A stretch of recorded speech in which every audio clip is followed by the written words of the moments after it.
Hello everyone, welcome to Sanmarga classes. ಘಾತಾಂಕಗಳು ಮತ್ತು ಘಾತ ಸೂಚಿಗಳು ಅಧ್ಯಾಯದ 55ನೇ ಪ್ರಶ್ನೆಯನ್ನ ಗಮನಿಸಿ. ಒಂದು ಚೌಕಾಕಾರದ ಜಮೀನಿನ ಅಂಚಿನ ಉದ್ದ ಎ ಮಾನಗಳಾಗಿದೆ.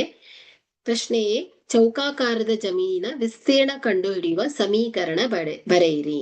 ಸೊ ಇಲ್ಲಿ ಒಂದು ಚೌಕಾಕಾರದ ಜಮೀನಿನ ಅಂಚಿನ ಉದ್ದ, ಬದಿಯ ಉದ್ದವನ್ನ ಕೊಟ್ಟಿದ್ದಾರೆ. ಎಷ್ಟು ಉದ್ದ? ಎ ಮೀಟರ್ ಅಲ್ವಾ? ಸೊ ಹಾಗಾದ್ರೆ ಇಲ್ಲಿ ಚೌಕಾಕಾರದ ಜಮೀನಿನ ವಿಸ್ತೀರ್ಣವನ್ನ ಕಂಡುಹಿಡಿಯಬೇಕು, ಸಮೀಕರಣ ರೂಪದಲ್ಲಿ ಬರೀಲಿಕ್ಕೆ ಹೇಳಿದ್ದಾರೆ.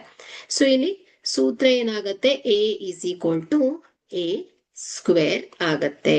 ಹಾಗಾದ್ರೆ ಇಲ್ಲಿ ಉತ್ತರ ಏನ್ ಬಂತು? ಚೌಕಾಕಾರದ ಜಮೀನಿನ ವಿಸ್ತೀರ್ಣ ಕಂಡುಹಿಡಿಯುವ ಸಮೀಕರಣ ಎ ಸ್ಕ್ವೇರ್ ಆಗಿದೆ. Thank you.